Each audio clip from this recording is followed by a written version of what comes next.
ये जो vacancies out हुई है national institute of technical teacher training and research में हुई है, सेक्टर 26 चंडीगढ़ में हुई है। देन यहाँ पे इन्होंने डिटेल्स दे रखी है पोस्ट की कि कौन सी वैकेंसीज है, उसमें कितनी कौन सी पोस्ट रहेगी, कौन सी कैटेगरी की रहेगी, क्या आपकी सैलरी रहेगी एंड क्या आपकी एजुकेशनल क्वालिफिकेशन एंड एक्सपीरियंस की रिक्वायरमेंट है। फर्स्ट इन्होंने दे रखी है रिसर्च असिस्टेंट की एक ही वैकेंसीज है, वो जो अनरिजर्व कैटेगरी की है। इसमें जो आपका पे मैट्रिक्स रहेगा लेवल 10 करेगा, यानी आपकी जो सैलरी है 56,100 से लेके 1,77,500 के बीच रहेगी। यहाँ पे उन्होंने इसके लिए एजुकेशनल क्वालिफिकेशन मांगी है कि आपकी या तो बीई होनी चाहिए, बीटेक होनी चाहिए कंप्यूटर साइंस में, या फिर इंजीनियरिंग में, या फिर इलेक्ट्रॉनिक्स में, या फिर कंप्यूटर इंजीनियरिंग में, या फिर लिखा है कि आपकी जो एमएससी होनी चाहिए कंप्यूटर साइंस में या इलेक्ट्रॉनिक्स में या इंफॉर्मेशन टेक्नोलॉजी में या इलेक्ट्रॉनिक मीडिया टेक्नोलॉजी में। एटलीस्ट आप विद आपके साथ इसके अलावा लिखे कि आपके पास जो है अगर आपने एमएससी की हुई है इन स्ट्रीम्स में, आपके पास एटलीस्ट 1 ईयर का एक्सपीरियंस का सर्टिफिकेट कोर्स होना चाहिए कंप्यूटर ग्राफिक्स में या फिर मल्टीमीडिया में। ये आपने देख लेना है, अगर आपने एमएससी की हुई है कि आपके पास 1 ईयर का एक्सपीरियंस होना चाहिए, 1 सर्टिफिकेट होना चाहिए, सर्टिफिकेट कोर्स होना चाहिए इन कंप्यूटर ग्राफिक्स का या फिर मल्टीमीडिया का। देन यहाँ पे उन्होंने डिजायरेबल में मांगा कि उनके पास एक्सपीरियंस होना चाहिए या वीडियो एडिटिंग कैमरा हैंडलिंग का या फिर वीडियो फिल्म प्रोडक्शन का होना चाहिए। अपर एज लिमिट यहाँ पे उन्होंने मांगी है 35 ईयर्स तक की रहेगी। बाकी रिलैक्सेशन जो SC ST एंड OBC वालों को है, अदर कैंडिडेट्स को है, वो एज पर सेंट्रल गवर्नमेंट के रूल्स के अकॉर्डिंग रहेगी। देन नेक्स्ट उन्होंने दे रखी है इलेक्ट्रॉनिक इंजीनियरिंग की टोटल जो है 2 वैकेंसीज है, एक जो है OBC कैटेगरी की और एक जो है अनरिजर्व कैटेगरी की है। इसमें जो आपका पे मैट्रिक्स रहेगा लेवल 10 करेगा, यानी आपकी जो सैलरी है 56,100 से लेके 1,77,500 के बीच वेरी करेगी। असेंशियल क्वालिफिकेशन इन्होंने मांगी है कि डिग्री होनी चाहिए या तो इलेक्ट्रॉनिक्स एंड कम्युनिकेशन इंजीनियरिंग में या फिर उसके इक्विवेलेंट कोई भी आपने स्टडी की होनी चाहिए। विद आपके पास लिखा है कि 3 ईयर का रेलिवेंट एक्सपीरियंस होना चाहिए, या फिर लिखे कि आपका जो डिप्लोमा है इलेक्ट्रॉनिक्स में होना चाहिए या फिर इलेक्ट्रॉनिक एंड कम्युनिकेशन इंजीनियरिंग में होना चाहिए, प्लस आपके पास जो है 8 ईयर का एक्सपीरियंस होना चाहिए। अगर आपने डिग्री की हुई है तो आपके पास 3 ईयर का होना चाहिए, अगर आपने डिप्लोमा किया है तो आपके पास 8 ईयर का होना चाहिए। देन यहाँ पे इन्होंने डिजायरेबल में मांगा है कि आपको जो है TV engineering and satellite transmission and services and electronic equipment की मेंटेनेंस की जो है वर्किंग नॉलेज होनी चाहिए। एज इन्होंने की जो अपर एज लिमिट दी गई है 35 ईयर्स तक की दी गई है। देन नेक्स्ट इन्होंने लिखा है कि प्रोड्यूसर की है एक वैकेंसी है, वो है अनरिजर्व कैटेगरी की। आपको जो पे मैट्रिक्स लेवल 10 के अकॉर्डिंग रहेगी, यानी आपकी जो सैलरी है 56,100 से लेके 1,77,500 के बीच वेरी करेगी। क्वालिफिकेशन इन्होंने मांगी है कि डिग्री जो है डायरेक्शन या फिर प्रोडक्शन किसी में होनी चाहिए, किसी रिकॉग्नाइज्ड यूनिवर्सिटी से होनी चाहिए। देन लिखा है कि आपका जो है यहाँ पे लिखा है कि या फिर FTII पुणे से आपका जो है 5 ईयर का एक्सपीरियंस होना चाहिए in education television video program production में। देन इसका लिखा है कि या फिर आपकी जो मास्टर डिग्री होनी चाहिए इलेक्ट्रॉनिक मीडिया टेक्नोलॉजी में, या फिर लिखा है कि डिप्लोमा होना चाहिए डायरेक्शन में या फिर प्रोडक्शन में किसी रिकॉग्नाइज्ड यूनिवर्सिटी से, या फिर लिखा है कि आपने जो है FTII पुणे में विद बैचलर डिग्री होनी चाहिए विद मिनिमम 8 ईयर का एक्सपीरियंस होना चाहिए in education television video program production में, या फिर लिखा है कि आपके पास जो है आपने लिखा है कि डिग्री होनी चाहिए किसी भी ब्रांच में किसी भी रिकॉग्नाइज्ड यूनिवर्सिटी में, आपके अलावा जो है उसके साथ साथ आपके पास जो है मिनिमम 10 ईयर का एक्सपीरियंस होना चाहिए education television video program production में। इसका लिखे कि आपको जो हिंदी एंड इंग्लिश लैंग्वेज को मतलब बोलने की लिखने की जो है प्रॉपर नॉलेज होनी चाहिए, गुड कमांड होनी चाहिए आपके पास। देन यहाँ पे इन्होंने आपकी जो एज मांगी है मैक्सिमम मतलब जो अपर एज लिमिट दे रखी है 40 ईयर्स तक की है। नेक्स्ट इन्होंने दे रखी है सीनियर विजुअलाइजर ग्रेड की है, एक ही वैकेंसी है, वो अनरिजर्व कैटेगरी की है। पे मैट्रिक्स लेवल 10 करेगा, यानी आपकी जो सैलरी है 56,100 से लेके 1,77,500 के बीच वेरी करेगी।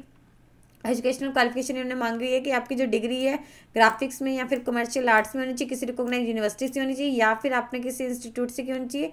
आपके पास जो है प्लस 6 ईयर का एक्सपीरियंस होना चाहिए in the design of graphic material या इन ए रेपुटेड इंस्टीट्यूशन में या फिर ऑर्गेनाइजेशन में, या फिर लिखा है कि आपने BTech की होनी चाहिए कंप्यूटर साइंस में एंड इंजीनियरिंग में, प्लस आपके पास जो है 1 ईयर का एक्सपीरियंस होना चाहिए ग्राफिक्स एंड एनिमेशन का, या फिर आपने मास्टर्स की होनी चाहिए कंप्यूटर साइंस में या इन्फॉर्मेशन टेक्नोलॉजी में, तो उसमें आपका जो है 1 ईयर का सर्टिफिकेट कोर्स होना चाहिए ऑन ग्राफिक्स एंड एनिमेशन का, प्लस आपके पास जो है 3 ईयर का एक्सपीरियंस होना चाहिए ग्राफिक डिजाइन एंड एनिमेशन का। देन यहाँ पे इन्होंने जॉब डिस्क्रिप्शन दे रखी है, क्या क्या रहेगी, एज दे रखी है, एज लिमिट जो अपर है 40 ईयर्स तक की है। नेक्स्ट दे रखी है विजुअलाइजर एंड ग्राफिक आर्टिस्ट की एक वैकेंसी अनरिजर्व कैटेगरी की, पे मैट्रिक्स लेवल 5 करेगा। आपकी जो सैलरी है 29,200 से लेकर 92,300 के बीच वेरी करेगी। यहाँ पे लिखे है कि डिग्री इन अप्लाइड आर्ट्स में होनी होनी चाहिए, या फिर डिप्लोमा इन विजुअल कम्युनिकेशन यानी ग्राफिक डिज़ाइन में होनी चाहिए। किसी भी लिखा है कि national institute of design Ahmedabad से, या फिर FTI पुणे, या फिर अदर इंस्टीट्यूट या के इक्विवेलेंट कोई भी आपने स्टडी की होनी चाहिए। देन या फिर लिखे कि डिग्री इन ह्यूमैनिटीज़ में या फिर arts followed by diploma in commercial arts में होना चाहिए। यहाँ पे इन्होंने एक्सपीरियंस दे रखे असेंशियल है, क्या लिखा है कि मिनिमम 2 and 3 ईयर्स का एक्सपीरियंस चाहिए फॉर डिप्लोमा होल्डर के लिए, अगर उन्होंने अप्लाइड आर्ट में, या फिर diploma holder in graphic design, या फिर 5 ईयर्स का होना चाहिए फॉर डिप्लोमा। यहाँ पे इन्होंने अलग अलग दे रखे हैं, आपने देख लेना है कि आपने जैसी क्वालिफिकेशन की है उसके अकॉर्डिंग दिया हुआ है। यहाँ पे इन्होंने दे रखे कि क्या मतलब जो भी आपका होगा आपने वहाँ पे अच्छे से चेक कर लेना है कि कोई भी ऐसा इशू तो नहीं आ रहा है। आपने यहाँ पे दिया, आपको यहाँ पे जॉब डिस्क्रिप्शन भी मिल जाएगी, यहाँ पे आपको असेंशियल में मिल जाएगी, डिज़ायरेबल में मिल जाएगी। यहाँ पे इन्होंने सर्विस कंडीशन दे रखी है कि आपको जो भी किया जाएगा, institute is govern by the rules and regulation, जो भी होंगे NITTR सोसाइटी के होंगे। देन आपको appointment to the post will be paid made on the institution rules and regulation के होंगे। इसके अलावा जो पे एंड अदर अलाउंसेज होंगे वो जो एज पर गवर्नमेंट ऑफ इंडिया के अकॉर्डिंग होंगे, जो टाइम टू टाइम अलाउ किए जाते हैं। न्यू पेंशन स्कीम जो है इंट्रोड्यूस जैसे की है वो एप्लीकेबल होगी, जो आपको जनवरी 2004 से लागू की है। इसके अलावा लिखा है कि leave, travel, concession and medical facilities भी आपको दी जाएंगी टाइम टू टाइम जो रहती हैं। यहाँ पे उन्होंने कुछ जनरल इंस्ट्रक्शंस दे रखे हैं कि कैंडिडेट को अप्लाई करने से पहले अच्छे से जो भी इसमें इंस्ट्रक्शंस है उन्हें रीड कर लेना है। लास्ट डेट दे रखी है 31 मार्च 2022, 5 बजे से पहले पहले आपने जो अपना एप्लीकेशन है सबमिट कर देना है। यहाँ पे लिंक दिया हुआ है, आपको जो अप्लाई करना है ऑनलाइन इस लिंक से जाके आपने अप्लाई करना है। ये वाला लिंक है, इसका लिंक मैं आपको डिस्क्रिप्शन बॉक्स में डाल दूंगी, आपने जिससे जाके अप्लाई करना है।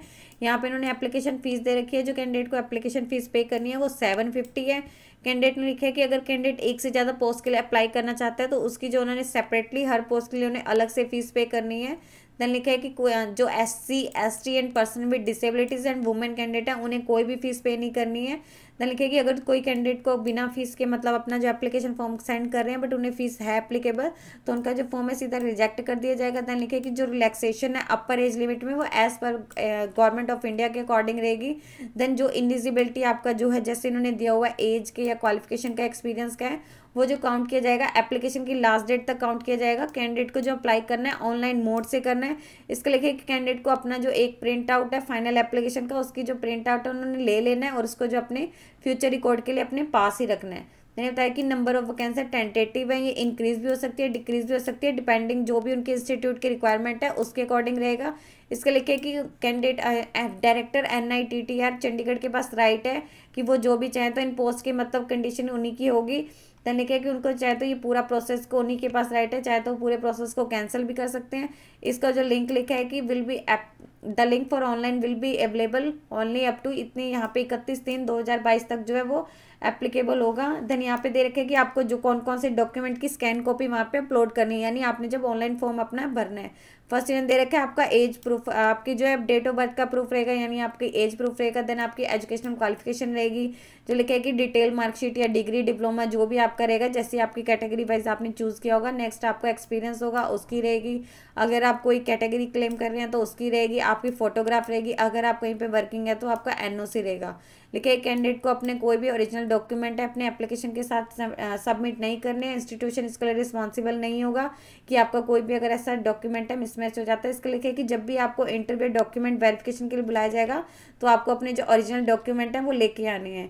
देन यहाँ पे दे रखे सिलेक्शन प्रोसेस दे रखे कि क्या रहेगा। फर्स्ट दे रखे जो research assistant, electronic engineer, producer and senior visualization के लिए उनके लिखे कि फर्स्ट आपका जो रिटन टेस्ट होगा, then trade test and interview test होगा। जो टॉप जो 15 कैंडिडेट होंगे उन्हें बुलाया जाएगा, जो उनकी मेरिट लिस्ट के तैयार किए जाएंगे। देन नेक्स्ट में देखें आपको जो रिटन टेस्ट की वेटेज रहेगी वो 40% है। अगर आप इसकी क्वालिफिकेशन को मीट करते हैं उसकी जो वेटेज है 30% है। एक्सपीरियंस की जो है 10% है। और जो भी उनकी मतलब कंसीडर किया जाएगा इसके आधार पर जो मेरिट लिस्ट तैयार की जाएगी उन्हें जो है डॉक्यूमेंट वेरिफिकेशन या ट्रेड टेस्ट के लिए बुलाया जाएगा। अब यानी उन्होंने लिखा है कि 15 कैंडिडेट जो है एक पोस्ट के लिए बुलाए जाएंगे। यहाँ पे इन्होंने दे रखी है कि मतलब डॉक्यूमेंट वेरिफिकेशन यहाँ पे दे रखी है कि क्या क्या आप करेगा, वेटेज रहेगी। जैसे इन्होंने दे रखे मार्क्स इन मैट्रिकुलेशन के आपको जो है मैक्सिमम 10 मार्क्स मिलेंगे। परसेंटेज जो भी आपकी की हुई है उसको मतलब इन्होंने लिखा है मल्टीप्लाई कर देंगे। देन यहाँ पे नेक्स्ट इन्होंने दे रखे एलिजिबिलिटी क्वालिफिकेशन उसके 20 मार्क्स मिलेंगे, जो आपके मिनिमम उन्होंने यहाँ पे इन्होंने दे रखे कि कैसे कैसे मतलब काउंट करने हैं। देन यहाँ पे एक्सपीरियंस दे रखा है 10 मार्क्स मिलेंगे। 1 मार्क्स आपका जो भी मतलब आपने किया होगा उसका जो है 1 साल का अगर आपने कंप्लीट कर लिया उसका 1 मार्क्स मिलेगा। देन नेक्स्ट यहाँ पे दे रखे हैं कि रिटन टेस्ट के आपको जो है 40 मार्क्स मिलेंगे, जैसे यहाँ पे इन्होंने क्वालिफाइंग दे रखे हैं। देन नेक्स्ट देखिए कि जो भी उनकी वेटेज रहेगी उसके अकॉर्डिंग रहेगा। यहाँ पे लिखे कि जो भी आपका ट्रेड टेस्ट होगा, जो कैंडिडेट रिटन टेस्ट को क्लियर करेंगे उन्हें मतलब जैसे ट्रेड टेस्ट के लिए बुलाया जाएगा, वो जस्ट आपको क्वालिफाइड नेचर से होगा, उसके आपको कोई मार्क्स नहीं मिलेंगे। अगर आप अपना ट्रेड टेस्ट को क्लियर नहीं कर पाते हैं तो आपको इंटरव्यू, पर्सनल इंटरव्यू के लिए नहीं बुलाया जाएगा। कैंडिडेट को अपना जो है ट्रेड टेस्ट में मतलब अपना जो है क्वालिफाई करना होगा, तभी उन्हें इंटरव्यू के लिए बुलाया जाएगा। देन नेक्स्ट दे रखिए for visualization and graphic artist के लिए रिटन टेस्ट जो है आपका फॉलो किया जाएगा, यानी रिटन टेस्ट होगा। देन आपका ट्रेड टेस्ट होगा, यानी यही लिखा है कि एक पोस्ट के लिए 15 कैंडिडेट को बुलाया जाएगा। उसमें यहाँ पे लिखे कि जो भी कैंडिडेट रिटन टेस्ट को क्लियर करेगा उन्हें डॉक्यूमेंटेशन एंड ट्रेड टेस्ट के लिए बुलाया जाएगा। यहाँ पे देखिए कि क्या क्या वेटेज रहेगी। Post specific including computer knowledge की उनको रहेगी 80% की, इसके अलावा mental ability, reasoning and mathematics skills की जो है 20% की रहेगी। यहाँ पे लिखेगी जो ट्रेड टेस्ट आपको क्वालिफाइड नेचर के उसके कोई मार्क्स नहीं मिलेंगे। अगर कोई भी कैंडिडेट अपना जो ट्रेड टेस्ट है वो कंप्लीट नहीं करता है तो उन्हें जो मेरिट लिस्ट से निकाल दिया जाएगा। देन यहाँ पे लिखे कैंडिडेट को जब भी उन्हें बुलाया जाएगा ईच कैटेगरी के तो अपीयर होना होगा। यहाँ पे लिखा है कि कैंडिडेट ने अप्लाई करने से पहले देख लेना है कि उनकी जो क्वालिफिकेशन है उसे मीट करता है नहीं करता है। कैंडिडेट को लिखे है कि जो भी उसकी मतलब बुलाया जाएगा, जो क्लियर करेंगे रिटन टेस्ट को क्वालिफाई करेंगे, उन्हें इंटरव्यू एंड डॉक्यूमेंटेशन के लिए बुलाया जाएगा। अगर वो नहीं कर पाते हैं, लिखा है कि हु फेस रिटन टेस्ट, उन्हें जो डॉक्यूमेंट उनके लिए बुलाया नहीं जाएगा। देन यहाँ पे लिखे है कि अगर कोई भी आपको प्रूफ ऑफ एजुकेशन या जब भी आपको बुलाया जाएगा डॉक्यूमेंट वेरिफिकेशन के लिए तो आपको ये वाले जो डॉक्यूमेंट है लेके आने होंगे। देन यहाँ पे लिखे कि कुछ आपको रिटन टेस्ट के बारे में दिया हो कि आपका जो रिटन टेस्ट है मल्टीपल चॉइस क्वेश्चन का होगा, जिसमें आपको करेक्ट आंसर पे मार्क करना होगा। आपका जो टोटल 100 मार्क्स का होगा ईच टेस्ट जो इन्होंने दिया हुआ है। टोटल आपको 2 आवर्स की टाइमिंग दी जाएगी। देन लिखे कि there will be separate question paper for each of the जो भी पोस्टेज रिसर्च असिस्टेंट की, इलेक्ट्रॉनिक इंजीनियरिंग की, प्रोड्यूसर की, सीनियर विजुअलाइजर, इनका जो अलग अलग होगा। तो ये आपका टोटल है, जैसे यहाँ पे इन्होंने बताया हुआ है, आपने यहाँ से देख लेना है कि आपको मतलब इसके लिए क्या एसेंशियल क्वालिफिकेशन चाहिए होगी। जैसे इन्होंने अलग अलग दे रखी है कंडीशंस में, आपने देख लेना है आप किससे कर रहे हैं। यहाँ पे इन्होंने डिजायरेबल दे रखी है कि अगर है तो आपको प्रेफरेंसेस मिल सकती हैं। देन यहाँ पे इन्होंने जैसे बताया कि आपको जो अप्लाई करना है ये लिंक दिया हुआ है, तो यहाँ पे हम इस पे लिंक क्लिक करेंगे तो आपका जो है जैसे इस पे क्लिक कर रहे हैं तो आपका ये वाला पेज ओपन हो जाएगा। देन यहाँ पे आप जैसे चेक कर पा रहे हैं, आप इसे क्लिक करेंगे तो आपका ये वाला पेज ओपन हो जाएगा। तो आप यहाँ पे जैसे करेंगे तो एडवर्टीजमेंट, अगर आप इस पे क्लिक करेंगे तो आपको ये वाली एडवर्टीजमेंट है ये यहाँ से ओपन हो जाएगी। जैसे यहाँ पे अभी हमने बताया है ये पूरी की पूरी एडवर्टीजमेंट हो जाएगी। देन यहाँ पे आपने जैसे न्यू रजिस्ट्रेशन करनी है तो आपने यहाँ पे क्लिक करना है तो आपका जो न्यू ओपन हो जाएगा कि हाँ यहाँ पे आपने देख किया हुआ है कि आफ्टर कैंडिडेट लॉगिन, यहाँ पे आपने देख लेना है कि हाँ होम पेज करना है कि अंडर एप्लीकेशन स्टेटस के लिए अप्लाई करना है कि हाँ आपने मैंने कंडीशंस वगैरह पढ़ ली। यहाँ पे इन्होंने हेल्प डेस्क नंबर दे रखा है, ईमेल आईडी दे रखी है।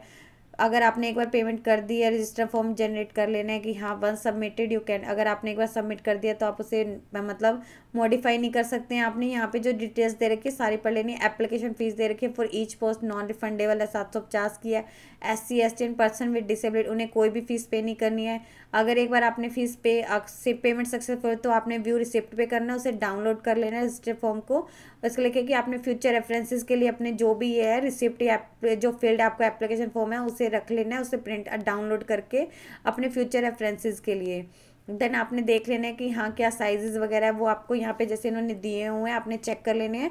यहाँ पे इन्होंने दिया है कि हाँ मैंने जो भी आप इसमें इंस्ट्रक्शंस दिए उन्हें अच्छे से रीड कर लिया है। तो आप यहाँ पे करेंगे तो आपका नेक्स्ट वाला पेज ओपन हो जाएगा। जैसे यहाँ पे है कि आपके यहाँ पे पर्सनल डिटेल्स आ जाएगी। आपने यहाँ पे अपनी जो भी डिटेल्स हैं जैसे इन्होंने दिया स्टार मैंडेटरी तो आपने यहाँ पे जाके अपनी डिटेल्स वगैरह भर देनी है।